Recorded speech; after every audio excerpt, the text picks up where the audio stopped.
एम्मी, हां आज काय खाणार? छोले पुरी. ओके.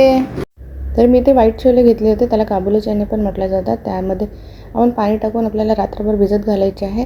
तर कुकरमध्ये हे छोले जे आहे भिजवलेले ते आपल्याला ॲड करायचे. यामध्ये रफली चॉप केलेला कांदा, त्यानंतर एक टमाटर, थोडंसं लसूण अद्रकची पेस्ट, काही खडे मसाले मी इथे ॲड केले आहे आणि मी पत्तीचं जे पाणी करून ठेवलं होतं साईडला ते आपल्याला गाळून यामध्ये ॲड करून घ्यायचं आहे.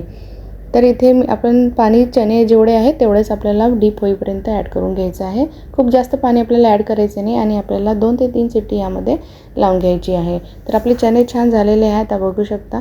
तर यामध्ये जे खडे मसाले आहेत ते आपल्याला रिमूव्ह करून घ्यायचे आहे आणि टमाटरची वरची जी स्किन आहे ती पण आपल्याला काढून घ्यायची आहे. इझिली निघतात. तर आपल्याला सगळं काढून आता हे टमाटर आणि कांदा जे आहे ते थोडं थोडं आपल्याला याच्यामध्ये स्मॅश करून घ्यायचं आहे.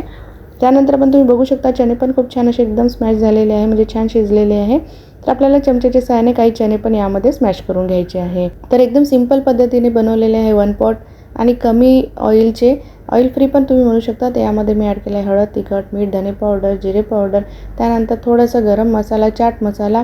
तर तुम्ही छोले मसाला पण इथे ॲड करू शकता. त्यानंतर आपण इथे मीठ ॲड करणार आहे. तर अशा प्रकारे सगळे मसाले आपण ॲड करून घेणार आहे आणि याला छान आता आपल्याला बॉईल होऊ द्यायचं आहे.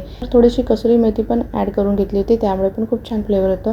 आणि यासाठी आता आपण चणे छान बॉईल झाले तर यासाठी आपण तडका करून घेऊया. तर मी तेलामध्ये फक्त हिंग आणि अद्रकचे काही लच्छे इथे ॲड करून घेतले होते, त्याचा फक्त तडका दिलेला होता. तर आपण एवढंच तेल इथे ॲड केलेलं आहे, म्हणजे इतकं यूज केलेलं आहे.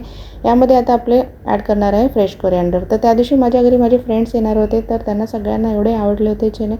सगळ्यांनी मला छोल्यांची रेसिपी विचारली होती. ऑइल फ्री रेसिपी होती आणि यासोबत केली होती मी पुरी आणि बिर्याणी. तर तुम्हाला रेसिपी कशी वाटली नक्की कमेंट करून सांगा आणि भेटूया अशा सिंपल नवीन इझी रेसिपीसोबत नेक्स्ट व्लॉगमध्ये. Bye bye.